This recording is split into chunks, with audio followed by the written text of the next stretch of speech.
Assalamualaikum warahmatullahi wabarakatuh. Salam sejahtera untuk semuanya. Saya Pak Ali dari Inside Chamber. Berikut ini paket 5 untuk materi USBN ya. USBN ya tahun 2019. Ini soal dari Surabaya ya. Ini untuk persiapan USBN. Sebenarnya ada nama pembuat soalnya tapi tidak saya sertakan. Saya khawatir beliaunya tidak bersedia ya. Saya tidak bisa menghubungi langsung pembuatnya. Nah, sebelum kalian bagi yang belum subscribe silahkan subscribe ya. Kasih tips dong supaya matematika nggak ngebosenin dong. Wah, ini ada yang tanya gitu. Ya, kalau matematika biar nggak kebosenin ya harus punya motivasi untuk belajar matematika yang benar. Ya, nanti suatu saat akan saya bikinkan videonya ya. Kita bahas ini dulu. Eh Kembali lagi, bagi kalian yang belum subscribe silakan subscribe ya, biar setiap kali ada update ya, post update-nya kalian dapat notifikasi. Nyalakan juga loncengnya dan jangan lupa klik like, subscribe, and share. Kita mulai dari nomor 1. Ya, pilih salah satu jawaban pada option A, B, C, D pada pertanyaan di bawah ini yang dianggap paling sesuai. Nah, kita geser ke bawah. Di sini sebuah benda diukur dengan jangka sorong. Jika skala pada pengukuran ditunjukkan seperti gambar di bawah ini, maka panjang benda tersebut adalah, kita lihat ini sudah 5, di sini 6, berarti setiap satu segmen ini adalah 0,1 ya. Di sini 5,5, 5,6 di sini ya. Terakhir kan di sini 5,6. Jadi kita tulis 5,6. Terus untuk angka di belakangnya 6 kita lihat noniusnya ya, skala noniusnya atas dan bawah menyatu di mana? Kelihatannya sih menyatu di sini ya. Nah, ini yang menyatu atas dan bawah. Jadi di titik 6 ya, 5,66. Jawabannya adalah yang C. Ya. Untuk lebih jelas ya kita zoom aja. Di sini ya. Di sini atas dan bawah ini menyatu. Oke, kita zoom out lagi. Oh, kebalik. Oke. Sekarang nomor 2, perhatikan pernyataan di bawah ini. Kelompok besaran di bawah ini yang diturunkan dari besaran pokok, massa, panjang, dan waktu. Massa, panjang, dan waktu ya. Harus ada massa, panjang, dan waktu. Usaha. Usaha itu sama dengan energi. Ya, kita bisa pakai setengah MB kuadrat ya, bisa Fs, bisa MGH sama saja. Misalnya kita pakai F kali S ya. F itu adalah M kali A. M kali A dikali S. Massa itu dalam kilogram, percepatan adalah meter per detik kuadrat ya, detik kuadrat. S ini adalah jarak dalam meter. Nah, ini adalah jelas ini massa ya, besaran pokok ini adalah massa dalam kilogram. Di sini M ini adalah besaran pokok panjang dan detik ini besaran pokok waktu. Oke. Kita lihat yang kedua sekarang, massa jenis. Massa jenis itu rho. Massa dibagi volume. Di sini nggak ada waktunya. Kalau massa kilogram, kalau volume adalah meter persegi. Ya, meter kubik, maaf, meter kubik. Ya. Nah, di sini tidak ada tidak ada waktu di sini. Jadi nomor 2 oke, nomor 1 oke, nomor 2 enggak. Gaya, jelas gaya ini di sini ya. Saya tuliskan di sini ada F sama dengan M kali A. Di sini sudah ada kilogram meter per detik kuadrat. Jelas kilogram adalah massa, meter adalah sama dengan ini ya. Jarak atau panjang, detik adalah waktu. Jadi gaya ini iya. Volume ini enggak, karena volume V sama dengan panjang pangkat 3 ya. Volume meter pangkat 3 ya. Bukan massa ini meter maksudnya ya. Adalah 1 dan 3. Jawabannya yang A. Oke, kita kerjakan nomor 3 sekarang. Perhatikan sifat zat-zat berikut. Perhatikan sifat-sifat zat berikut. Ya, sifat zat padat. Ya, zat padat letak molekulnya saling berdekatan ya, zat padat membentuk matriks molekul yang saling berdekatan ya, berikatan kuat ya. Jadi satu benar, susunan molekulnya teratur, ini benar ya, teratur. Gaya tarik antar molekul sangat kuat. Nah, ini. Jadi kalau teratur mungkin kalau ada 4 seperti ini, 3 seperti ini, kita pilih yang ini aja, berdekatan dan kuat. Kalau teratur ini dalam satu molekul serpian kecil mungkin teratur, tapi kalau dalam bongkahan besar mungkin ada ketidakteraturan di situ. Jadi sebaiknya kalau ada seperti ini kita pilih 1 dan 4 saja ya, yang D. Kemudian nomor 4 diketahui sifat zat dari pengamatan beberapa zat. Diketahui sifat-sifat zat dari hasil pengamatan beberapa zat. Berdasarkan pernyataan di atas yang termasuk sifat kimia. Ya, sifat kimia ini adalah kemampuan untuk membentuk zat lain ya, terjadi zat lain. Oke, kalau fisika zatnya sama ya, berubah wujud. Mudah dialiri listrik. Ini adalah sifat fisika ya. Besi dialiri listrik itu tidak membuat besinya menjadi senyawa lain. Ya, oke. Bersifat magnetik ini adalah fisika. Mudah berkarat ini baru kimia. Karena berkarat ini besi misalnya ini akan bereaksi dengan oksigen ya, menghasilkan Fe2O3 kalau nggak salah. Fe2O3. Saya agak lupa senyawanya kurang lebih seperti ini. Mudah membusuk jelas ini adalah kimia ya, membusuk itu substansinya akan berubah zatnya, misalnya karbohidrat akan menjadi senyawa lain ya, diuraikan oleh bakteri pembusuk kan gitu. Titik didihnya tinggi ini fisika, titik didih hubungannya dengan fisika. Jadi yang benar 3 dan 4. 3 dan 4 saja enggak ada di sini ya, 3 dan 4 aja enggak ada. Harus melibatkan 1, mudah dialiri listrik. Nah, tapi mudah dialiri listrik itu fisika kimia, bukan kimia, ini adalah fisika. Ya. Jadi dan 5 titik didih tinggi. Titik didih tinggi ini sifat fisika, bukan titik sifat kimia, tidak. Ya, jadi 3 dan 4 dan nah ini kita pilih 3 dan 4, tapi misalnya kita harus memilih, 1 mudah dialiri listrik jelas sifat kimia. Ya fisika maksud saya. Kalau titik didih tinggi ini memang dipelajari juga di kimia. Jadi di situ ada pelajaran kimia di SMA namanya sifat koligatif. Nah, sifat koligatif ini dipengaruhi oleh kemampuan zat untuk mengion, kemampuan zat untuk mengion.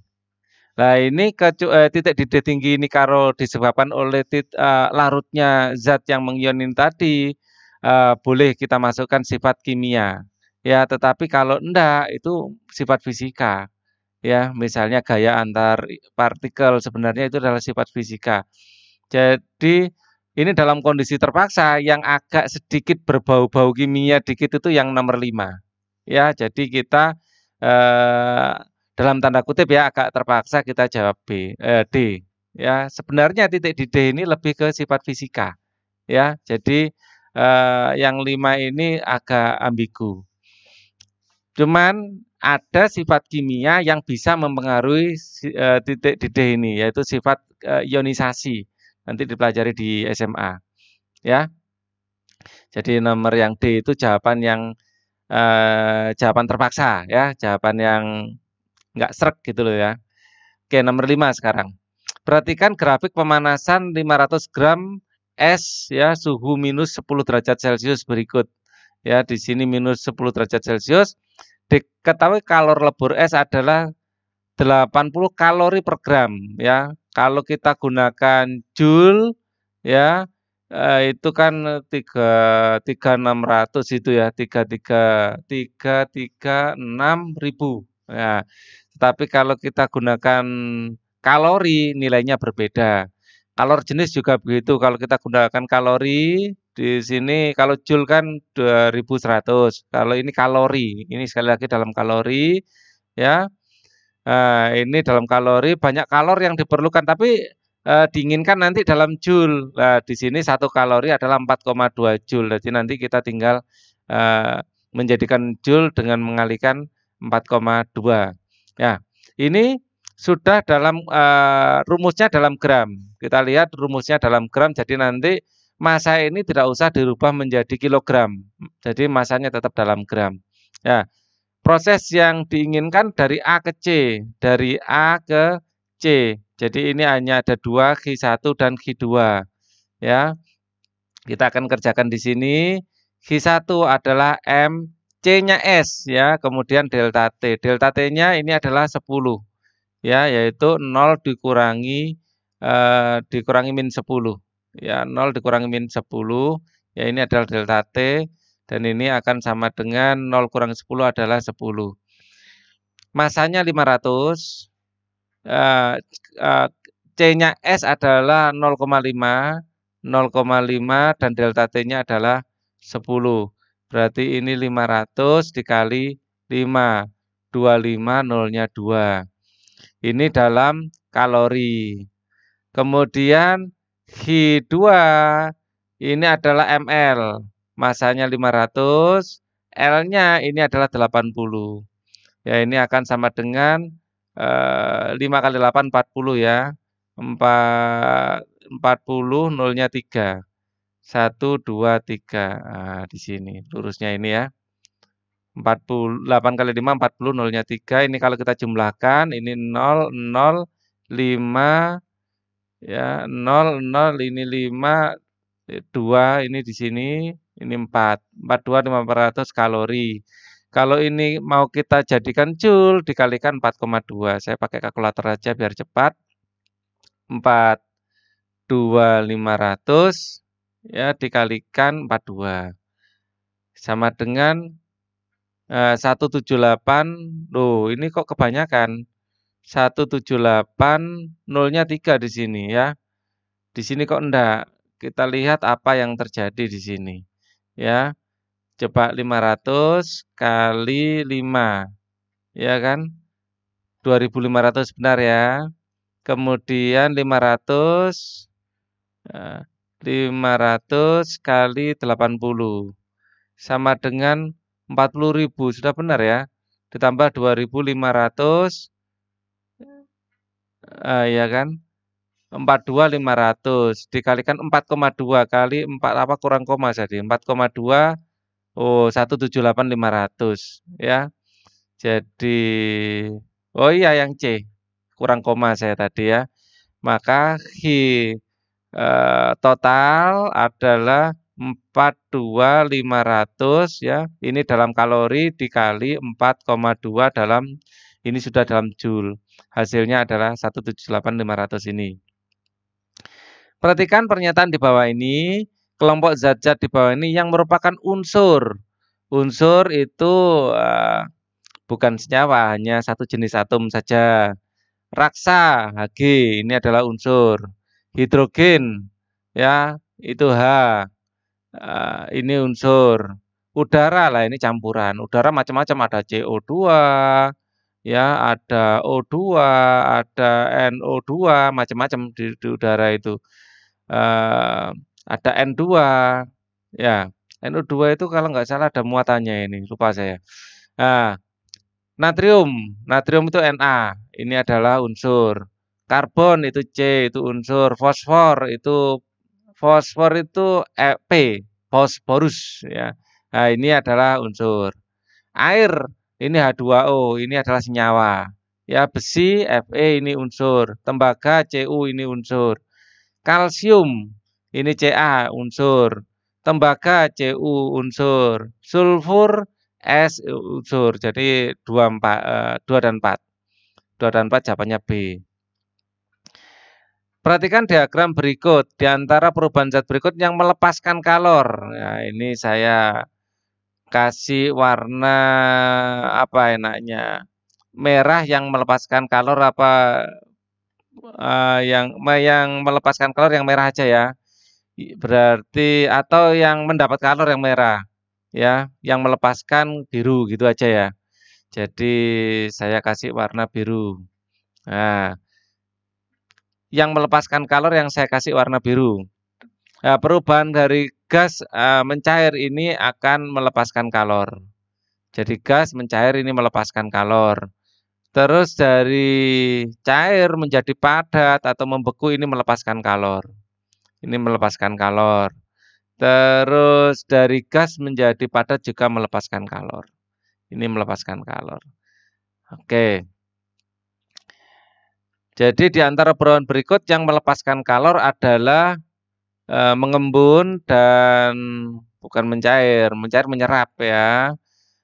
Menghablur dan membeku, menghablur dan membeku. Nah, ini yang benar.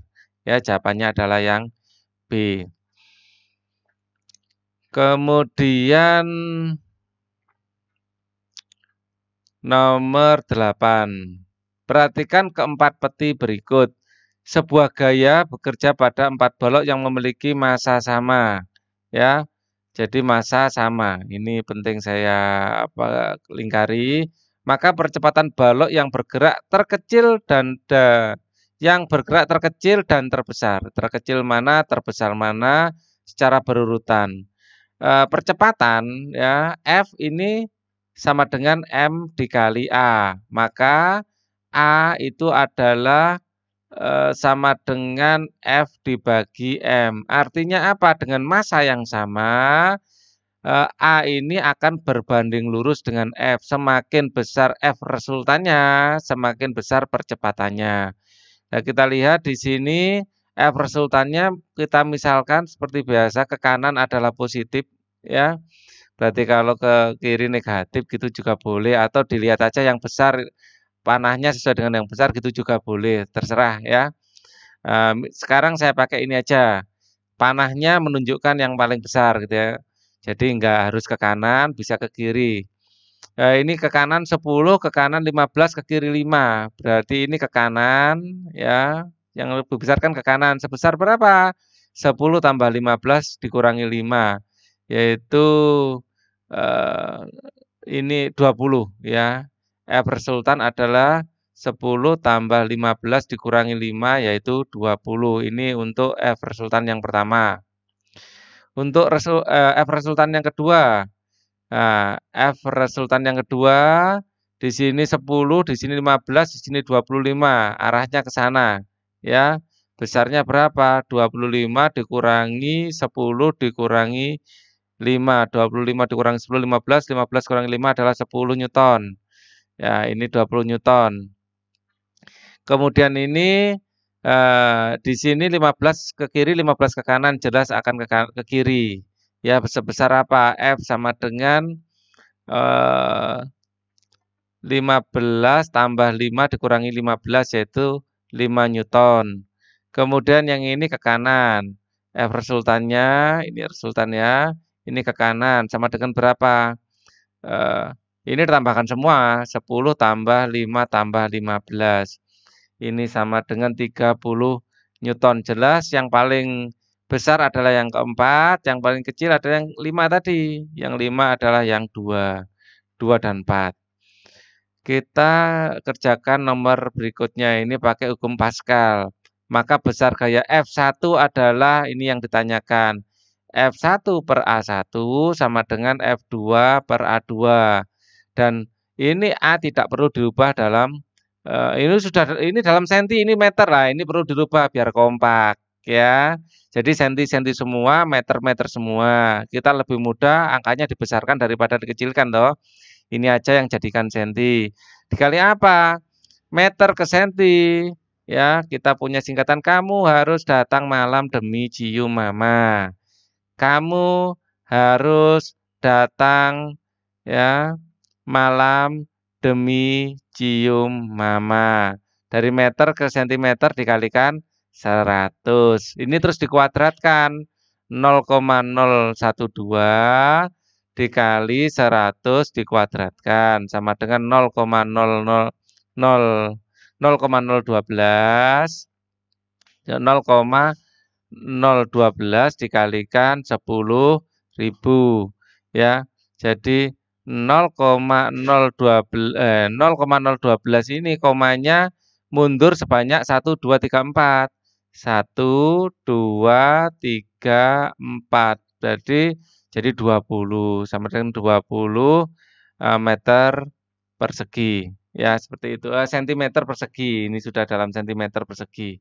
Ya, 1, 2, 3, 4 ya. Jadi dari nolnya dari sini ya, saya kasih warna lain. Ini mundur 1 ya, kemudian 2, terus 3, terus 4. Berarti ini dikasih 0,1 gitu ya. Oke ya. Oke. Kemudian baru kita bandingkan kalau semuanya sudah dalam satuan yang sama. A-nya ini harus satuannya sama. Ya. Ini dalam ton, tapi di sini dalam newton. Nah, massa keduanya dalam ton. Nah, gayanya berapa? Nah, ini F2 dihitung dulu. F2. F2 sama dengan massa kali gravitasi. Ya, karena ini dalam newton, ini dalam ton, jadikan kilogram dulu. Ya, 1.200 kilogram. Ya, jadi 1 ton itu 1.000 kilo. Ini dikalikan 1.000. Ya, gravitasinya adalah 10. F2 sama dengan 1.200 dikali 10 sama dengan 12.000 ini masanya. Gayanya dalam newton. Nah, baru ini kita lanjutkan. Oh, ini kita geser aja. Kita geser ke tempat lain sini. Ya, kita akan ngerjakan ini pakai warna merah aja. Oke, maka F1 per A1-nya adalah 2. Sama dengan F2-nya tadi sudah kita ketemu 12.000 per A2-nya adalah 20. Ini dicoret ya, dapat 10, ini dicoret jadi F1 sama dengan 1.200 ya. Loh, enggak ada. Wah, ini F1 bagi A1 sama dengan F2 bagi A2. 1.200 harusnya. Di sini memang enggak ada. Kita cek lagi ya, ini 12. Oh, 12. Bentar. A2-nya kok jadi 20, ini padahal 12. Sebentar. Ini pasti ada yang salah ini. Proses perkaliannya. Ini jadi 120, bukan 20 ya. Nah, ini saya salah, harusnya 120, bukan 20. Nah, di sini saya nggak teliti. Ya, di sini nggak telitinya di sini. Ya, ini bukan kalau dikalikan gini, ini kan 120 harusnya ya. 100-nya kelupaan. Nah, ini harusnya ada 120, ada satunya di sini. Ya, kita kembali prosedurnya. Ini 2, ini F2-nya kan 12.000 dibagi 120. Ya, ini dicoret dapat 100, ya. Kemudian F1 2-nya lah ini kok kecoret. 2-nya dikalikan sini, maka F1-nya jadi 200. Lah, kalau gini ada, ya, gara-gara angka satunya belum diikutkan. Kita lanjutkan nomor 10. Perhatikan gambar berikut berdasarkan gambar di atas. Nah, ini 120 itu panjang dari sini ke sini. Ya, saya sebelumnya ada kesalahan di melihat ini ya. Perhatikan gambar berikut berdasarkan gambar di atas. Jika percepatan gravitasi bumi adalah 10 meter per sekon kuadrat, maka berapakah panjang X dan Y ya agar gaya minimum F sebesar 75 Newton.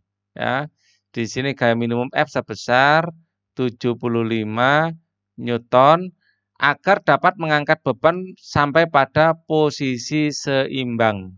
Ya, agar posisinya seimbang. Nah, ini kalau 45 kilogram, F-nya ke sini berapa? Ya, atau bebannya. Beban ya adalah massa kali gravitasi. Ke sini massanya berapa? 45, gravitasinya 10. 45 kali 10 adalah di sini 450. 450. Nah, Kita ingin menghitung, panjang X-nya berapa. X-nya kita hitung misalnya X-nya itu Y-nya itu kita jadikan berapa, karena panjangnya ini 210, Y-nya adalah 210 dikurangi X, kan gitu ya. Jadi kita hitung di sini, beban kali lengan beban, ya sama dengan kuasa kali lengan kuasa. Bebannya berapa? 450 lengan bebannya kita simbolkan X di sini, yaitu X. Kuasanya berapa? Kuasanya adalah 75.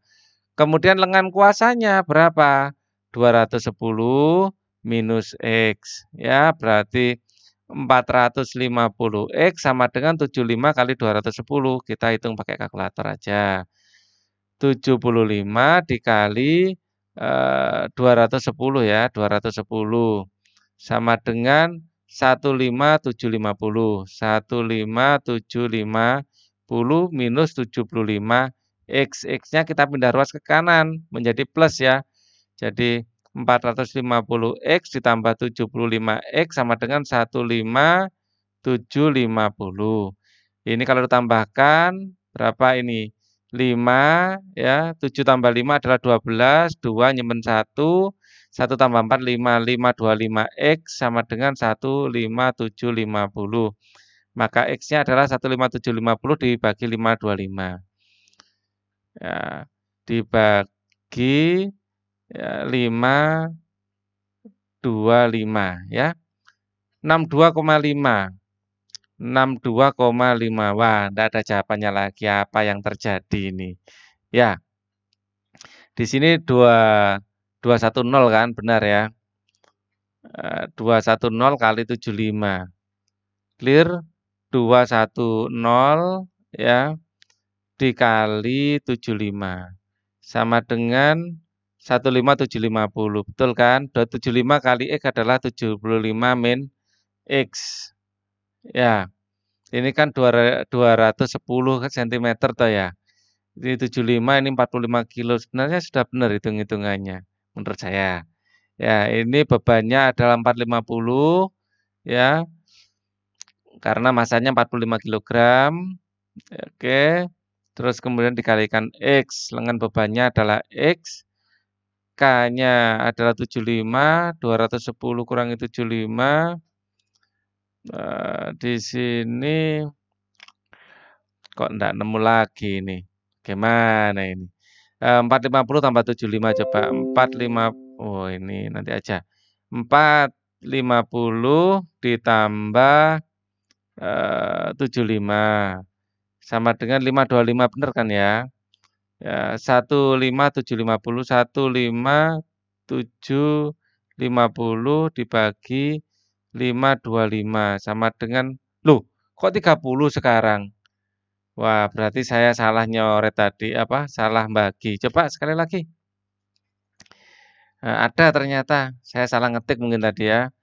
Di sini 75 dikali 210 ya sama dengan, loh, 75 dikali 210 sama dengan 15750 dibagi 525 sama dengan, oh ada ya, 30 pasangannya dengan 180 ya. Tambah 180 coba, 180, 210 enggak. 210 oke? Oke, clear jawabannya A. Berarti ini saya salah bagi. Di sini adalah 30 ternyata. Kalau X-nya 30, 210 min 30 adalah 180. Lanjut. Oh, masih ada di bawahnya. Nomor 11. Nomor 11. Pernyataan di bawah ini adalah beberapa fenomena tentang gerak suatu benda. Dari fenomena di atas, manakah yang memiliki jenis gerak lurus yang sama? Ya, sebuah bola dilempar tegak lurus ke atas. Ini adalah GLBB diperlambat. Jadi bola dilempar ke atas, lama-lama pertama kecepatan tinggi, lama-lama kecepatannya menurun, terus kecepatannya habis. Ya, VT sama dengan 0. Sebelum kembali jatuh lagi, ya 0 dulu. Seorang yang berlari dengan langkah yang tetap per waktunya, ini adalah GLB. Ya, kelapa jatuh dari pohonnya adalah GLBB dipercepat. Bola yang menggelinding di bidang miring, bukan dari ya. Bola yang menggelinding di bidang miring ini adalah GLBB dipercepat. Jadi yang sama adalah 3 dan 4 ini dan jawabannya adalah yang D. Oke, nomor 11 clear. Sekarang kita akan kerjakan nomor 12. 12 di sampingnya sini.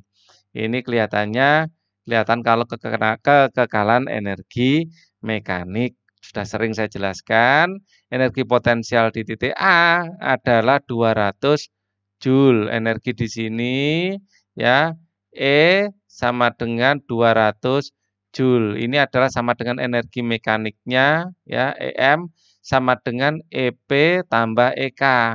Nah, karena di sini benda ini masih energi potensial di titik A 200 Joule. Bila massa benda 2 kilo, maka energi kinetik benda saat menyentuh tanah di titik C adalah berapa? Ya, menyentuh tanah di titik C. Ini ada kurang informasi, ya, kurang info. Nah, info yang kurang apa? Tidak ada kejelasan. Di titik di sini bendanya diam atau bergerak, ya, infonya belum ada kejelasan. Di titik A benda diam ya, benda diam atau bergerak. Nulis bergerak cik susah. Coba ya. Ini memang bergerak. Ya, bergerak. Nah, kita asumsikan benda diam. Karena kita asumsikan benda diam, energi di atas ini adalah murni energi potensial. Jadi energi kinetiknya kita asumsikan 0. Saat di titik C, ya, energi kinetik saat menyentuh tanah, sesaat sebelum menyentuh tanah lebih baik ya. Maka energi kinetik bukan saat menyentuh tanah juga, sesaat sebelum menyentuh tanah. Jadi masih memiliki kecepatan. Jadi sesaat kurang sedikit menyentuh tanah, kurang 1 rambut menyentuh tanah. Nah ini maka energi yang ada total adalah energi ini sebenarnya energi potensial tambah energi kinetik. Tetapi saat sebelum menyentuh tanah energi potensialnya 0 karena ketinggiannya 0 ya atau sedikit lagi 0. Maka seluruh energi sudah dirubah menjadi energi kinetik. Jadi ya 200 Joule itu. Ya. Jadi ini konsep kekekalan energi. Ya, sayang ini ada beberapa info yang kurang sehingga perlu saya kasih asumsi. Belum ada kejelasan, jadi ada asumsi di sini. Asumsi itu artinya kita apa ya? Kita anggap. Asumsi itu anggapan. Tidak ada keterangan di sini kecepatannya berapa. Oke. Nomor 13 sekarang, perhatikan beberapa zat padat di bawah ini. 4 benda yang terdapat dalam tabel di atas diletakkan dalam bejana berisi air. Massa jenisnya adalah, massa jenis itu rho, ini adalah massa bagi volume, adalah 1 gram per centimeter kubik. Ini massa jenisnya. Ini memang massa jenis air ya dalam gram dan centimeter kubik. Gambar yang tepat menunjukkan kedudukan benda-benda adalah kita lihat benda-benda ada benda 1 sampai 4 ya. Kalau rho benda itu lebih kecil dari rho air, maka benda akan mengapung. Kalau rho benda, loh kok nulisnya gitu saya. Kalau rho benda itu sama dengan rho air, maka akan melayang. Kalau rho benda lebih besar dari rho air, maka tenggelam. Kita cek yang A. Yang 4 rho benda lebih besar dari rho air. Rho airnya kan 1, jadi 4 dia. Nomor 4 kok mengapung? Jelas ini adalah option yang salah. Ya. 4 melayang, jelas salah di sini. Kemudian di sini ada 4 melayang, jelas salah. Nah, ini benar 4 tenggelam, 3 melayang karena 3 harusnya tenggelam juga. 3 ini salah. 1 mengapung. Nah, ini baru benar. Mengapungnya nggak gini juga, agak sedikit tenggelam sebenarnya. Nah, jadi ini salah ya. Sebenarnya ngapung nggak boleh gini, tapi sedikit ada yang tenggelam ya.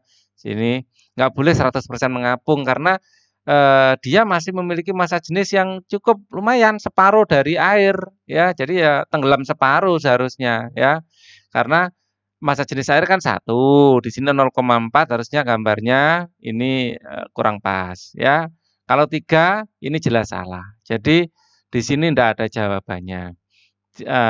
Akan saya tambahkan kunci jawaban D. Kuncinya juga salah. Ini seharusnya gini gambarnya ya. Untuk 1 seharusnya mengapungnya hampir tepat separuh seperti ini. Ya, ini 1. Yang nomor 2, ini massa jenisnya cukup besar, tapi masih lebih kecil dari air. Mengapungnya sedikit saja, mengapungnya. Gambar 2 seharusnya seperti ini. Gambar 3 jelas tenggelam. Karena dia lebih besar dari air. Gambar 4 jelas tenggelam karena lebih besar dari air. Ya, ini 3, ini 4. Nah, ini baru gambar yang benar. Kita lanjutkan nomor 14. Berikut ini merupakan tetesan oli di jalan dari mobil yang mengalami kebocoran oli. Kita lihat mobil berjalan ke sana. Pertama mobil ini adalah GLBB dipercepat. Karena semakin lama semakin renggang ya tetesan olinya. Habis itu GLBB-nya di sini konstan, ini GLB. Terus dilanjutkan GLBB diperlambat. Nah, ini akan menghasilkan gerakannya grafik yang seperti ini. Kita lanjutkan nomor 15. Gambar posisi matahari ya, bumi dan bulan berikut ini. Berdasarkan posisi benda-benda langit tersebut, air laut mengalami apa? Nah, kalau yang ini air laut ada matahari, ada bulan, ada bumi. Di sini air laut akan pasang di sini karena ditarik oleh eh, matahari dan bulan.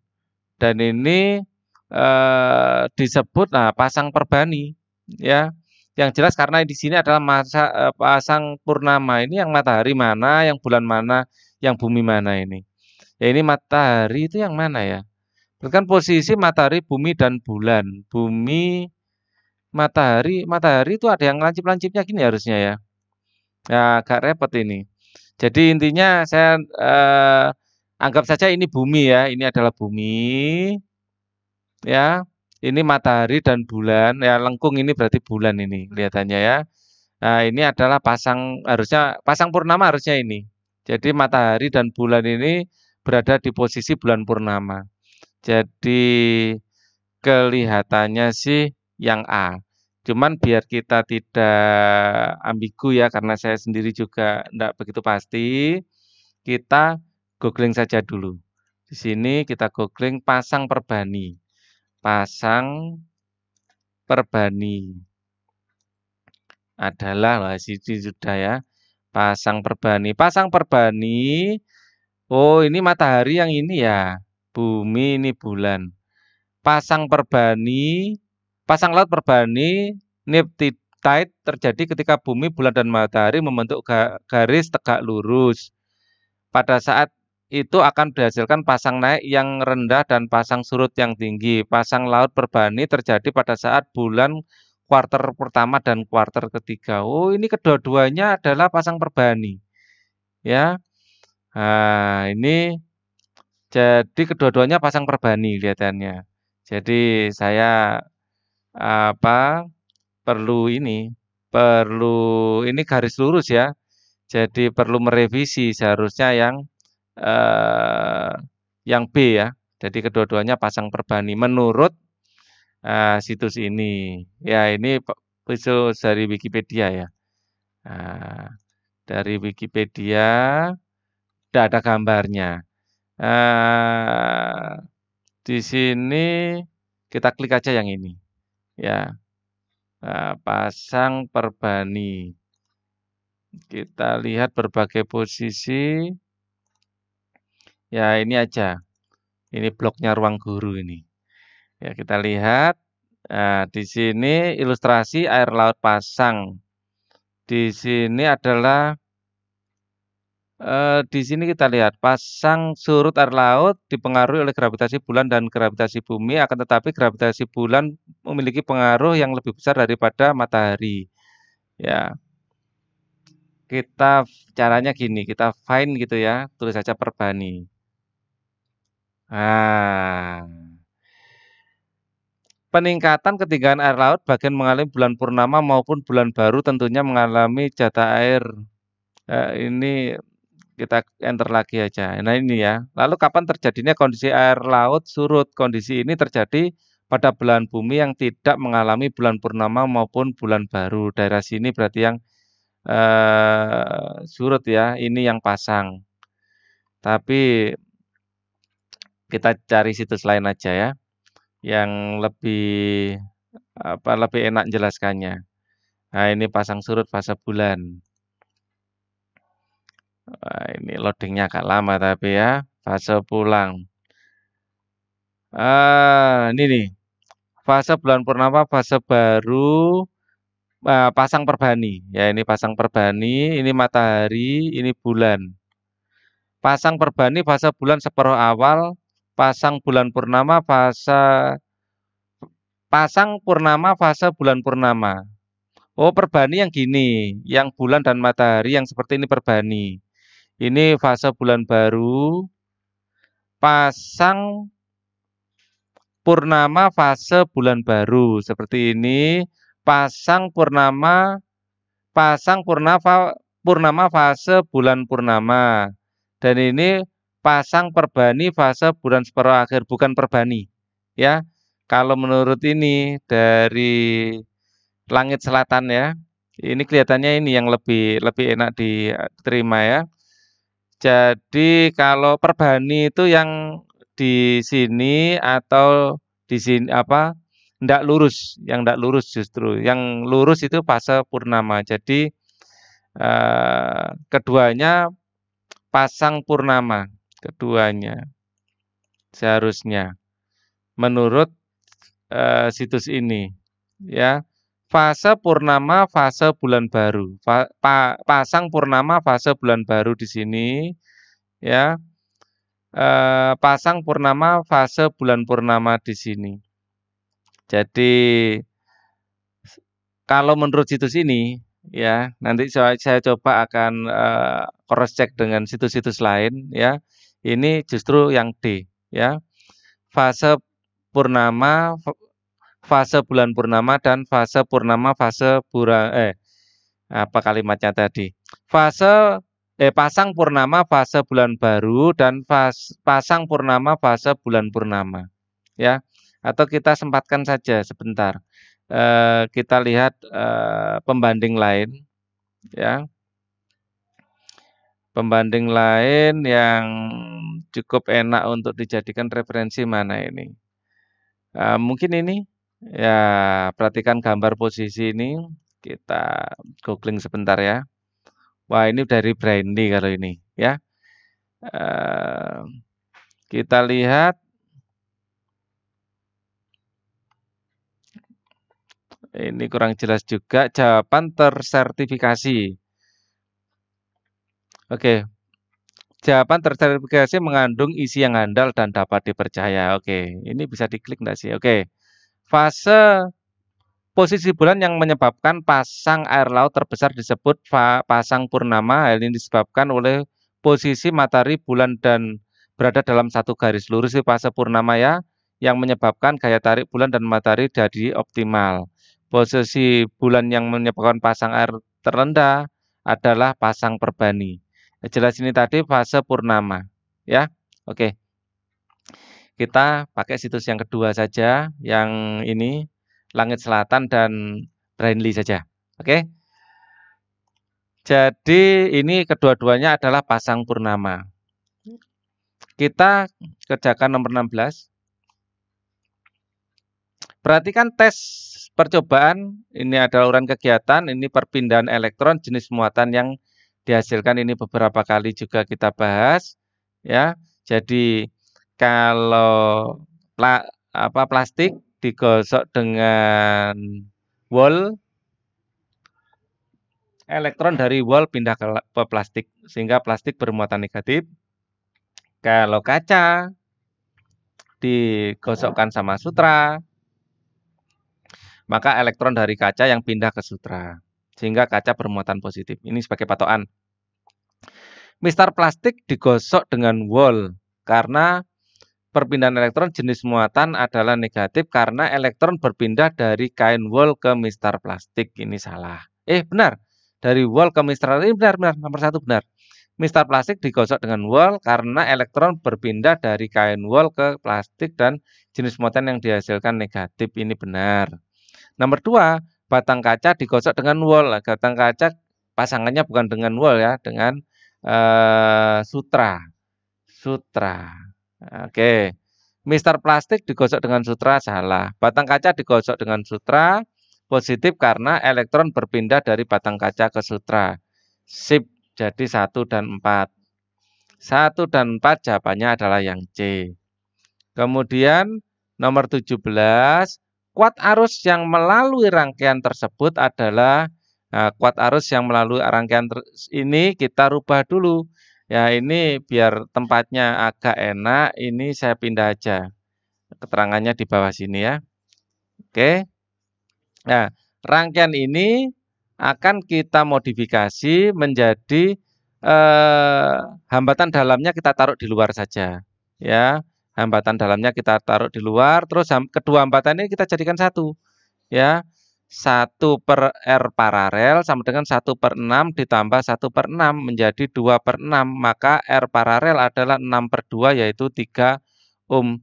Sehingga ini bisa, ini yang panjang, ini yang pendek. Ini adalah 1,5 ohm. Terus kemudian ini adalah 3 ohm. Ya. Terus kemudian di sini adalah setengah ohm baru ke sini. 0,5 ohm. Ini arusnya ke sana, keluar dari sisi yang panjang, karena yang panjang adalah positif.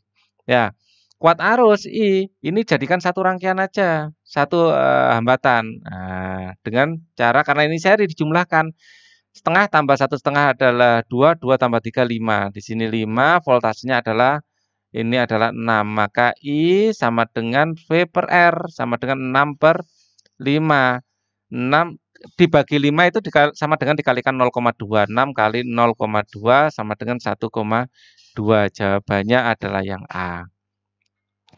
Kemudian nomor 18, perhatikan gambar berikut ini. Grafik di atas melukiskan pola rambatan gelombang transversal pada seutas tali. Maka cepat rambat gelombang transversal di atas adalah, nah ini satu segmen ini 2 meter.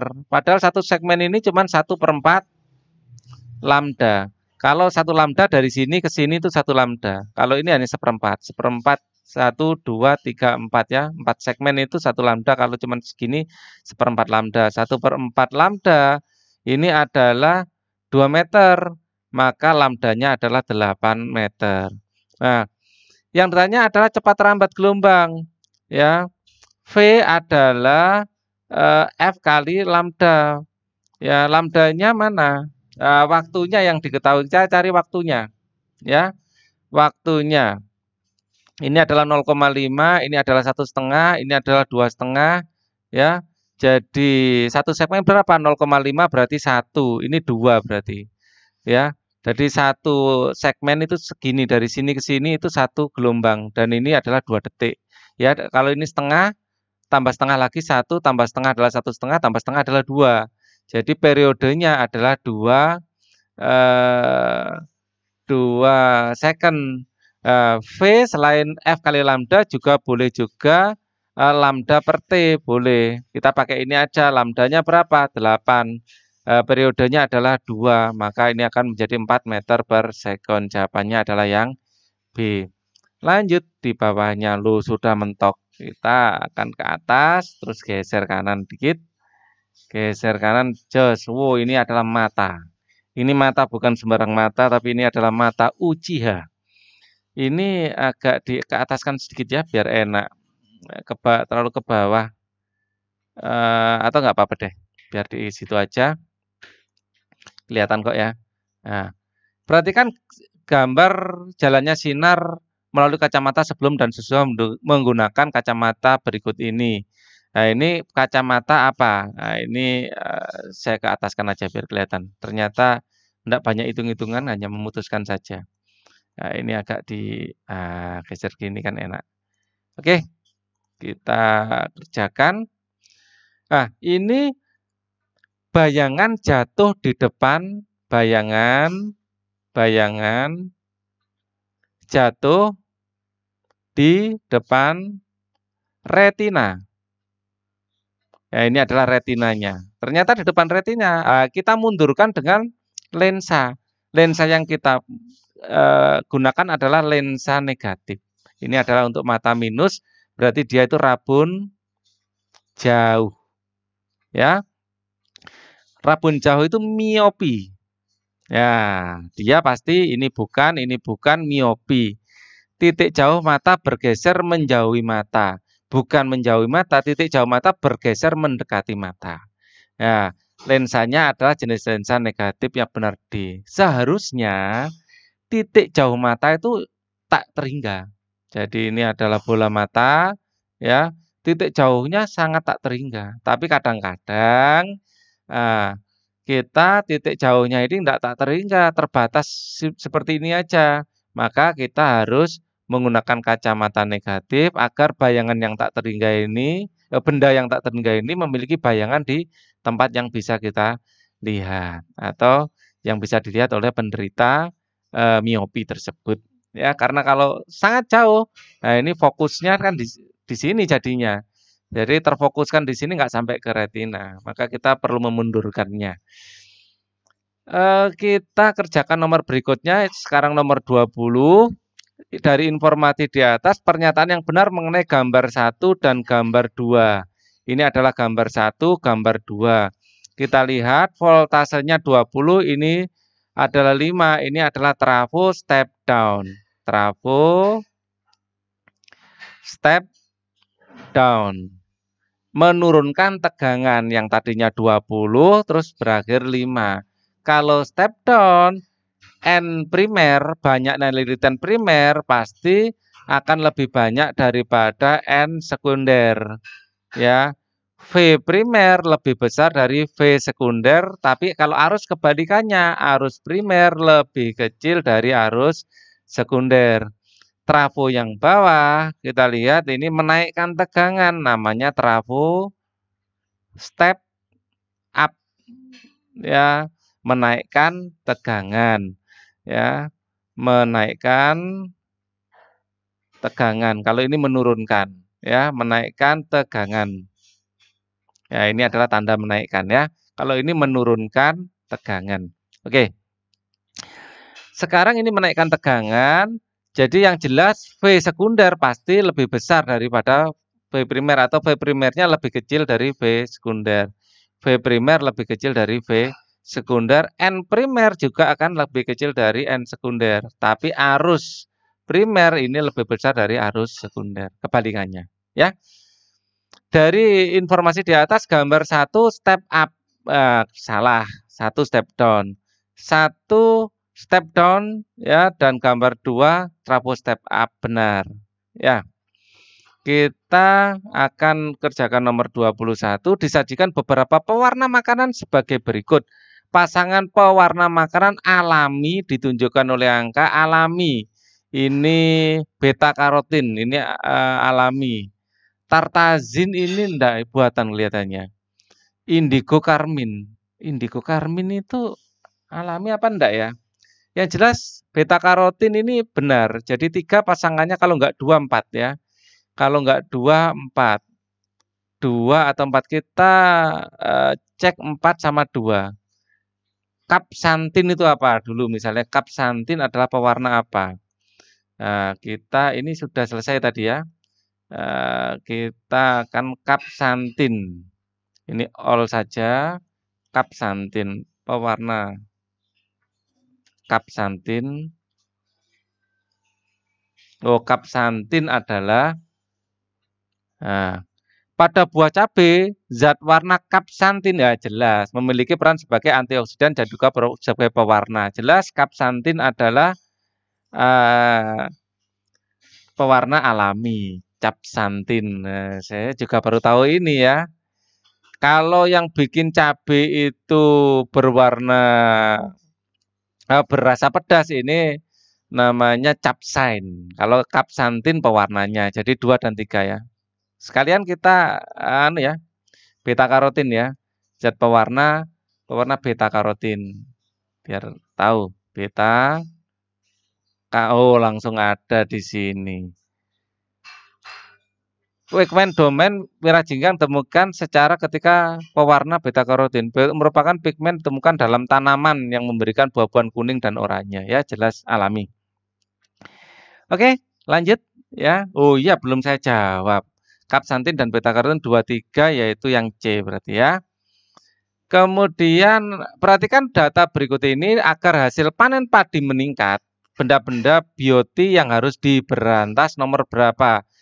Tikus harus diberantas jelas. Burung pipit ini harus diberantas jelas. Ikan gabus enggak lah. Ya, kok jelas kok saya silang. Ini harusnya saya centang. Nah, ini ikan gabus enggak, katak enggak lah. Dia justru makan serangga ya. Ular enggak, cicak enggak ada hubungannya, kadal enggak ada hubungannya, rumput iya. Ya. Agar hasil panen meningkat, benda-benda bioti yang harus diberantas adalah 1, 2, dan 8. Jawabannya adalah yang A. Jadi sebenarnya bukan memberantas, dikontrol ya. Kata diberantas ini kelihatannya kok sampai punah ya. Dikontrol.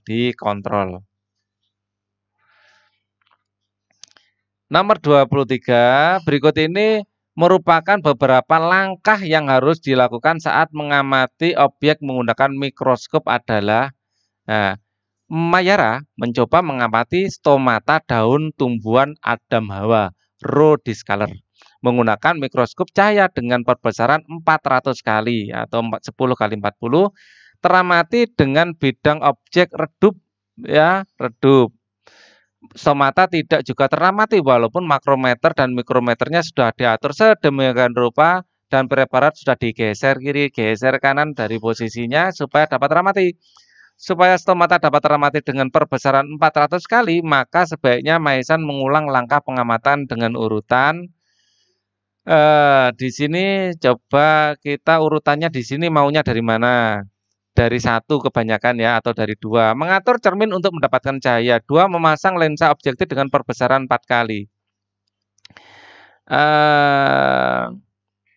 Kemudian coba skenario 2 yang cuma sedikit temannya. Kemudian 3, memasang lensa objektif dengan perbesaran 40, 6, menggeser preparat pada posisi yang tepat, 4, memutar makrometer, 5 mikrometer, 1, mengatur cermin untuk mendapatkan cahaya. Untuk dapat cahaya dulu sebenarnya ini sudah urut enak sebenarnya, ini sudah enak, hanya saja kebalik 1, 2-nya. Ini 1, 2-nya, 3, 6, 4, 5 ini just sip. Ya, 3, 6, 4, 5. Ya, kita kalau ini kita skenario 1 dulu ya. Ini kita dahulukan mengatur cermin untuk dapatkan cahaya dulu kelihatannya. Ya, jadi untuk mendapat bayangannya juga lebih enak atau nanti kalau cahayanya cukup. Terus perbesaran 40 kali ini dahulukan. Ya, memasang lensa objektif dengan perbesaran 40 kali. Ya, ini kan 10 kali 40 ya. Jadi yang 3 ini dulu memasang lensa objektif dengan perbesaran 40 kali. Ya. 3. HP1 3. HP1 3 enggak ada, adanya HP1 2. Ini mungkin salah ketik ya. Ini 10 mungkin ya. 4 kali 40, 10 kali 40. Ini mungkin 1 kali ya. Ya ini mungkin ya, saya mencurigai ini 1 kali. Ini 1 kali. Nah, memasang lensa Objektif, ini objektif lagi, mungkin okuler ya. Dengan perbesaran 400 kali 10 kali 40. Coba kita ikuti aja inilah. HP1, 2, kemudian 4. 2, 6. 6 itu apa? Menggeser preparat. Kalau 2, 4, 4 memutar makrometer. Kalau dari 1 ke 6 menggeser preparat, 2, 3, 4, 5 itu 2, 3 itu harusnya ini berapa? 1, 2, 3, 4, 5, 6 semuanya ya. Ini harusnya satu paket ini. Coba 1, 6. Menggeser preparat pada posisi yang tepat, mengatur cermin untuk mendapatkan cahaya, menggeser preparat, oke. 2, memasang lensa objektif perbesaran 4 kali. 3, memasang lensa objektif pada perbesaran 40 kali. Ya, 3, 4 ini harus memutar makrometer, yang 5 memutar mikrometer. Seharus kelihatannya ini. Ya. Duanya mana? 2 memasang ini, terus 3 menggunakan 2, 3 itu harus berurutan. Ini kan sudah berurutan ya. Ya ini atau ngatur lensanya ini berurutan. Kelihatan yang terbaik yang D. Ya 1 mengatur cermin untuk mendapatkan cahaya dulu biar terang. Ya maksudnya nggak terlalu terang juga cukup. Nomor 6 ini menggeser preparat pada posisi yang tepat sudah pas. 2, 3 perbesarannya diatur ya. Terus 4 dan 5, 4 memutar makrometer, 5 baru yang mikrometer. Saya pilih yang D saja. Kemudian nomor 24 sekarang, perhatikan gambar kegiatan di bawah ini. Ya, ciri-ciri makhluk hidup tunjukkan gambar 1, 2, dan 3 secara urut adalah yang gambar 1 ini jelas berkembang biak ya. Ya, dimulai dari berkembang biak ya, bisa A, bisa C, bisa D. Yang ini tumbuh kelihatannya. Ya, bukan ini ngadepnya sama, ini kelihatannya menunjukkan dari telur menjadi ini tumbuh dan berkembang. Ya, ini paling cocok. Ya, kalau butuh makan enggak. Nah, baru ini kelihatan ada kambing makan, ini membutuhkan makanan. Ya. Apa bedanya tumbuh dan berkembang? Kalau tumbuh itu semakin lama semakin besar, kalau berkembang semakin lama semakin dewasa. Ya, jadi bukan secara fisiknya, tapi bukan besar kecilnya tubuh saja, dewasa itu sampai dia sampai siap bereproduksi, fungsi-fungsi organnya lebih ke situ. Ya. Nomor 25, perhatikan kunci determinasi di bawah ini. Urutan identifikasi untuk tumbuhan kelapa sesuai dengan kunci dikotomi adalah mempunyai akar, batang, dan daun. Iya. Ya, jadi kelapa ada akar, batang, dan daunnya. Menghasilkan bunga, tidak menghasilkan bunga. Kelapa itu ada bunganya. Namanya bunga mayang. Nah, nomor 3, tukang. Tulang harusnya ya, tulang daun menyirip dan menjari, tulang daun sejajar, ya. Dia termasuk monokotil. Nah, nomor 4 ini tubuh berupa talus, tidak berupa talus. Ya, nomor 4 ini enggak usah, ini paku sama lumut, kelapa bukan. 1, 2, dan 3. A, B. 1A, 2A, 3B. Oke. Kita lanjutkan di sini ada apa? Ada sel, ya. Fungsi bahkan ditunjuk X adalah ini namanya badan Golgi, atau aparatus Golgi. Ini untuk apa? Untuk ekskresi zat dari dalam sel. Jadi zat protein ini disintesis di namanya organel yang disebut ribosom. Ini adalah untuk mensintesis protein. Ribosom ada yang melayang-layang di sitoplasma di luar, ada juga yang nempel di retikulum endoplasma. Nah, ribosom yang ada di retikulum endoplasma yang ditempeli ribosom ini namanya RAF. Ya, atau retikulum endoplasma kasar gitu aja ya. Retikulum endoplasma kasar. Ya, yang enggak ditempeli namanya retikulum endoplasma halus, ya. Oke.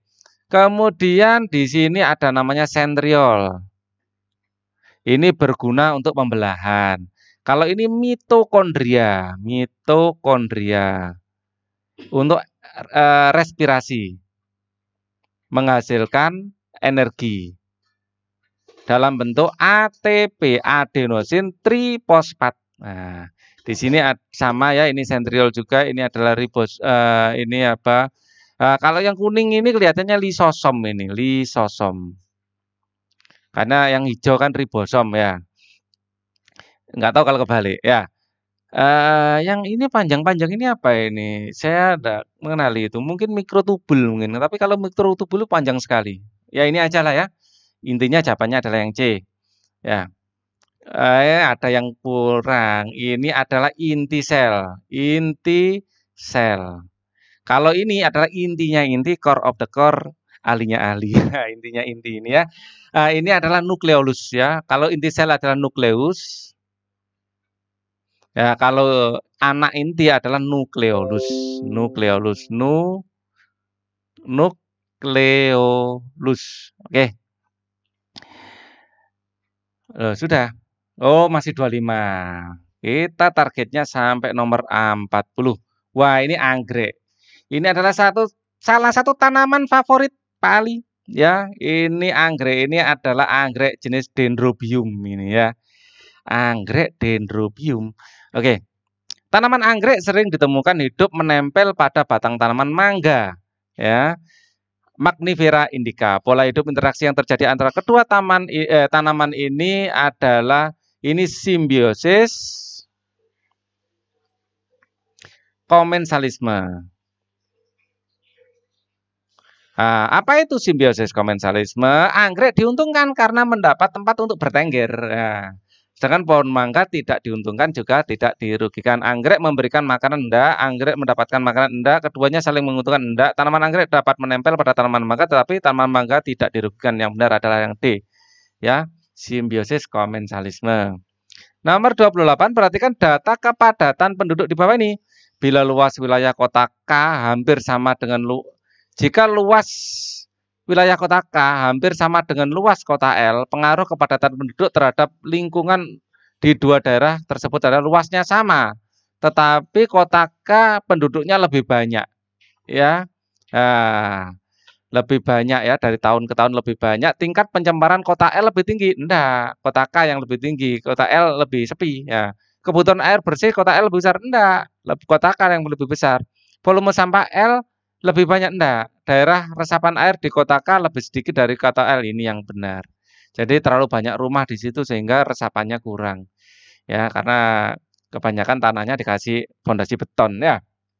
Jalan-jalan juga ya, aspal itu membuat resapan berkurang. Penggunaan racun dan bahan peledak untuk menangkap ikan ya, menimbulkan kerusakan ekosistem. Wah, bisa ditenggelamkan ini sama Bu Menteri ini kalau seperti ini ya. Penggunaan bahan peledak juga merusak habitat dan tempat perlindungan ikan. Racun tidak hanya membunuh ikan, juga yang berukuran besar, tapi ikan kecil-kecil ikut terbunuh. Akibat yang akan ditimbulkan terhadap lingkungan adalah berkurangnya populasi ikan, jelas. Terbentuknya jelas enggak, terputusnya dari hidup ikan tertentu mungkin iya, bertambah jenisnya hewan baru enggak. Ya, yang jelas berkurangnya populasi ikan. Ya. Oke. Kita akan ini gue waktu masih muda nih, Bro. Ya, perhatikan gambar berikut ini. Apabila lengan kita mengangkat seperti terlihat ini, mengangkat ke atas, ya, maka otot yang terlibat pada gerak ini adalah otot yang jelas ini, otot bicep di sini, otot bicep. Otot bicep berkontraksi dan tricep yang di belakang ini rileks. Yang di belakang ini adalah bicep, ini adalah tricep, ini relaks. Ya, yang benar adalah yang A. Nomor 31. Berikut ini adalah data hasil uji makanan yang dilakukan oleh siswa. Dari hasil uji makanan tersebut yang mengandung glukosa dan protein. Glukosa ini diuji dengan Benedict ya. Protein ini diuji dengan Biuret. Lalu kalau untuk apa? Untuk amilum. Yang mengandung ini hasil yang mengandung glukosa dulu, yang mengandung glukosa, yang merah bata berarti bisa 2, 3, 4 mengandung glukosa. Yang mengandung glukosa dan protein. Protein itu yang ungu. Yang ungu berarti yang ini. Ya, yang 2 ini merah bata dan ungu. Yang 4 ini juga merah bata dan ungu. Nah, merah bata dan ungu ini berarti mengandung glukosa dan mengandung protein. Oke, nomor 32. 24 itu ya. Perhatikan gambar percobaan kerja paru-paru berikut ini. Ini adalah balon. Ya, ini lembaran plastik. Pada gambar model paru-paru terdapat lembaran plastik berperan sebagai diafragma. Nah, ini adalah diafragmanya. Toples pada saat lembaran plastik berperan sebagai ya gimana sih? Berdasarkan gambar tersebut, pada saat lembaran plastik yang berperan sebagai diafragma ditarik ke bawah, maka tekanan udara dalam dada lebih rendah. Karena lebih rendah dibanding tekanan udara luar, paru-paru mengembang. Nah, paru-paru mengembang. Di sini tarik ke bawah, paru-paru akan mengembang sehingga udara akan masuk dari sini. Nah, oke. Sehingga paru-paru mengembang.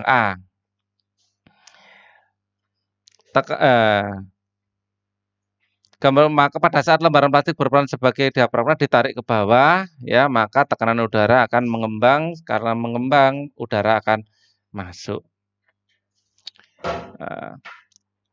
Nomor 33, perhatikan ciri-ciri pembuluh darah berikut ini. Ciri-ciri yang dimiliki oleh pembuluh darah nadi atau arteri adalah dinding kuat elastis, betul.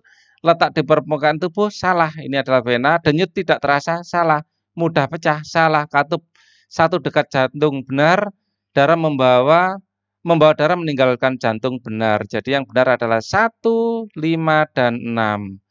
1, 5, dan 6 jawabannya adalah yang B. Nomor 34, perhatikan gambar percobaan tanaman pacar air berikut.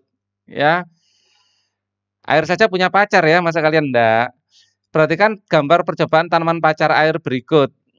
Ya, pada percobaan ini larutan eosin ya yang berwarna merah ini naik lebih cepat daripada pada percobaan ini larutan eosin naik lebih cepat pada pot A dibanding pot B. Faktor yang mempengaruhi kejadian ini adalah di pot A yang mana, yang kiri apa yang kanan ini nggak kelihatan. Ya, jadi faktor yang menyebabkan ini adalah anggap saja pot A yang kiri ya. Saya enggak tahu nih yang A mana. Yang A biasanya A di kiri, B yang kanan ya. Kalau yang A nggak ada daunnya berarti ya kapasitas batang. Ya, di sini kan enggak pakai daun ya. Kalau ini pakai daun. Oke.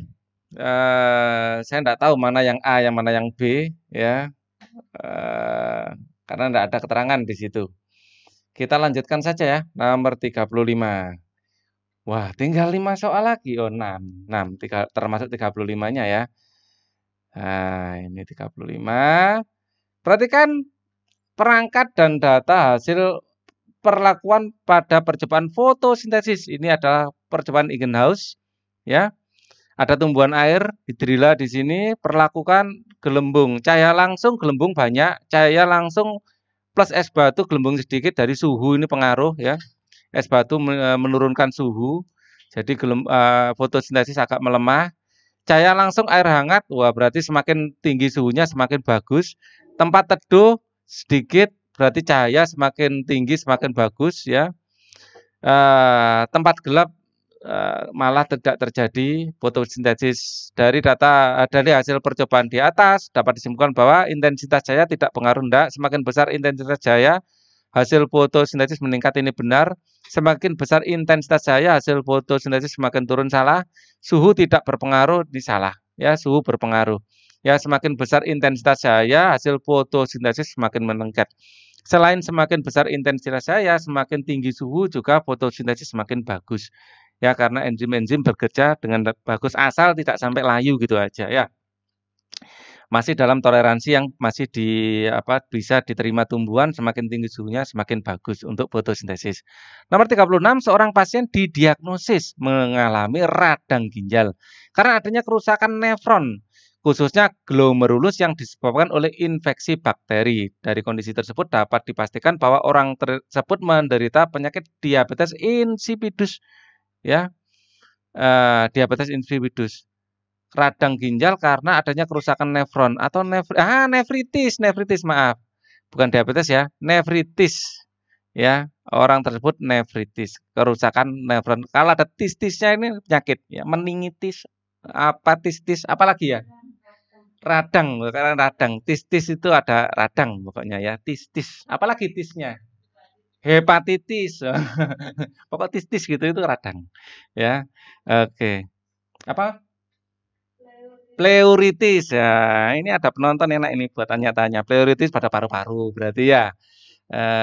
Kalau pada laring, laringitis. Ya, pokoknya itis-itisan itu radang ya. Nomor 37 sekarang, pernyataan manakah yang tepat berkaitan dengan grafik di atas ini adalah grafik untuk sistem reproduksi perempuan pada siklus menstruasi. Ya, ada LH, ada FSH, hari ke berapa ini. Pernyataan manakah yang tepat berkaitan dengan grafik di atas? Yang A, kelenjar hipofisis aktif menghasilkan LH pada fase ovulasi. Betul, ya, ini betul. Jadi hipofisis itu kelenjar yang ada di otak itu bisa mengeluarkan LH. Ya, kandungan LH menurun ketika terjadi ovulasi salah, ovulasi LH naik. FSH dapat sangat berpengaruh pada fase. Loh, ini benar juga loh. FSH sangat berpengaruh pada fase menstruasi. Ya, FSH naik turun ini mempengaruhi. Pertama kali siklus menstruasi diawali dengan FSH. Ya, ini jelas benar ini. Kalau ini benarnya agak centang satu karena benar tah ini hipofisis harusnya iya, ya. Kelenjar hipofisis aktif menghasilkan LH, tidak aktif ya benar pada saat ovulasi, ya. Ini benar. FSH sangat berpengaruh pada fase menstruasi, benar juga. FSH merangsang ovarium mengaktifkan progesteron. Kita lihat ya fase menstruasi. Rasanya iya juga itu. Menstruasi, fase menstruasi. Fase menstruasi ini kita bisa banyak lihat di sini hormon progesteron ini masih rendah ya, bukan FSH kalau gitu. Progesteron baru naik di fase setelah ovulasi. Ya, yang agak lebih tinggi estrogen di awal. Ya, estrogen. Ya. Folikel FSH itu lebih banyak berperan sebelum menstruasi. Ya, ini fase menstruasi, proliferasi, sekresi atau yang lain ya. Kita menstruasi, polimer, folikel sekunder, FSH naik ini yang hubungannya dengan hormon mana ya? Kita cari ya ini. Wah, ini bukan. Nah, ini ada hormon kelihatannya. Bukan juga. Ini kita lihat body temperatur terlalu kecil ini gambarnya. Nah, ini dia. FSH estrogen ya, naik. Ya, progesteron ini setelah ovulasi. Padahal FSH itu berperan di awal-awal. Jadi hubungan antara FSH dengan progesteron kurang pas. Ya, FSH merangsang ovarium menghasilkan progesteron ini tidak pas di sini. Jadi kita tinggal ada dua, FSH sangat berpengaruh pada fase menstruasi, iya, pengaruhnya besar. Jadi puberitas itu ditandai dengan mulai diproduksi FSH juga, ya. Jadi ini satu lagi pertanyaan yang harus kita jawab melalui Google adalah LH diproduksi di mana? Hormon LH diproduksi di dihasilkan oleh. Nah, ini perlu kita jawab pada mulai awal pembentukan ovulasi atau pelepasan sel telur ovarium hingga akhir masa menstruasi. Pada awal siklus menstruasi, kadar hormon FSH dalam tubuh akan meningkat, tapi jumlah LH menurun. FSH digunakan untuk merangsang folikel memproduksi hormon estrogen dan progesteron. FSH digunakan untuk merangsang folikel memproduksi hormon estrogen dan progesteron. Nah, ini FSH merangsang menghasilkan progesteron. Ini ya juga ya, agak repot ini memang. Merupakan hormon yang dihasilkan oleh gonado. Nah, ini. Nah, di sini akan saya find biar cepat ya. Ini kita LH gitu. LH kita akan lebih cepat menemukan. Luteinizing hormone merupakan hormon-hormon gonadotropin yang dihasilkan oleh gonadotropin GnRH di hipotalamus. Ya, di kelenjar tersebut ini tadi apa? Kelenjar hipofisis. Hipofisis itu ada enggak di sini ya? Hipofisis. Hipofisis. Nah, kedua hormon tersebut merupakan glikoprotein terdiri dari dua subunit, yaitu subunit alfa yang identik dengan semua jenis hormon hipofisis interior subunit beta. Itu LH. LH, ya ini memang iya hipofisis ya. Jadi agak merepotkan ini soalnya. Kelenjar hipofisis aktif menghasilkan LH pada fase ovulasi iya. Ya. Jadi ada dua jawaban yang mungkin ya. FSH sangat berpengaruh pada fase menstruasi iya, ya. Kemudian fase menstruasi LH aktif, ini saya lebih cenderung ke A. Ini jelas ya, kelenjar hipofisis aktif menghasilkan LH pada fase ovulasi. Mungkin FSH berpengaruh pada fase menstruasi bukan keseluruhan fase, pas menstruasinya saja mungkin ya. Kita lihat yang berpengaruh pas menstruasinya saja di Google. Kita mundurkan sedikit ya. Di sini waktu menstruasi kan di sini. FSH rendah ya. Di sini kita lihat gambarnya yang jelas mana ya. Fase menstruasi kan di sini. Ya, FSH posisinya mana di sini? FSH. FSH di sini yang warna hijau kelihatannya ya. Oh, bukan. Kurang jelas gambarnya. Kita cari gambar yang jelas. Nah, ini. Fase menstruasi kan di sini. Kalau hormon FSH yang kuning ini ya. Loh, ini cukup tinggi juga loh ya. FSH-nya waktu menstruasi. Jadi FSH perannya cukup besar, terbukti di sini agak tinggi ya. Oke, ada jawaban yang ambigu di sini. FSH yang kuning. Yang kuning cukup besar ya FSH. Jadi ke FSH berpengaruh pada fase menstruasi iya juga. Jadi agak ambigu saya antara A dan C ya, tapi dalam kondisi ambigu saya pilih yang A saja ya. Jadi jawaban C itu saya nggak bisa menyalahkan juga. Kita kerjakan nomor 38. Ya. Gandum berkulit halus HHKK diserbu hitam halus. Hitam berarti dominan ya. Hitam itu dominan ya. Saya kasih panah ke atas saja ya. Sedangkan halus ini adalah resesif ya, hanya muncul kalau kedua-duanya muncul. Diserbukan dengan gandum berkulit kuning kasar HHKK yang menghasilkan 100% gandum berkulit hitam. F1 disilangkan dengan induk gandum berkulit kuning kasar, kemungkinan F2 gandum berkulit kuning kasar adalah, wah ini terpaksa kita harus bikin sketnya ya. Ini yang kepada yang laki-laki ya, bapaknya ini ya agak ke kiri. Bapaknya ini adalah kulit hitam dan halus. Bapaknya HHKK. Nah, gametnya cuma satu, H besar dan K kecil saja. Sedang ibunya, ya, anggap saja ini diserbukan dengan gandum putih. Oh, kalau diserbui penyerbuannya ini peserbunya yang laki-laki. Berarti ini justru yang laki-laki, ini saya batalkan. Ini adalah ibunya. Ya, kalimatnya kan diserbukan ya, dengan gandum berkulit kuning ya, kasar. HHKK. Ya. Berarti kasar ini adalah dominan. Ya, kasar dominan. Kasar ini adalah yang dominan. Saya kasih panah ke atas. Hitam dan kasar itu dominan. Dan gametnya cuma satu. Ya, gametnya cuma H kecil K besar. Dan ini kalau dikawinkan akan menghasilkan satu variasi aja. H besar H kecil dan K besar K kecil. Ya, F1 disilangkan dengan induk gandum berkulit kuning kasar. Ini akan disilangkan dengan induk gandum berkulit kuning dan kasar. Hitam adalah yang dominan. Kalau kuning kasar berarti H kecil, kasar adalah dominan.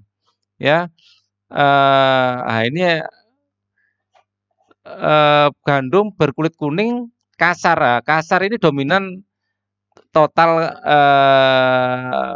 KK atau K besar K kecil. Nah, ini ada dua kemungkinan. Kemungkinan pertama bisa seperti ini. Kemungkinan kedua hitam ini adalah dari ini ya, dari anaknya tadi. Ini yang sudah fix filial pertama, ya.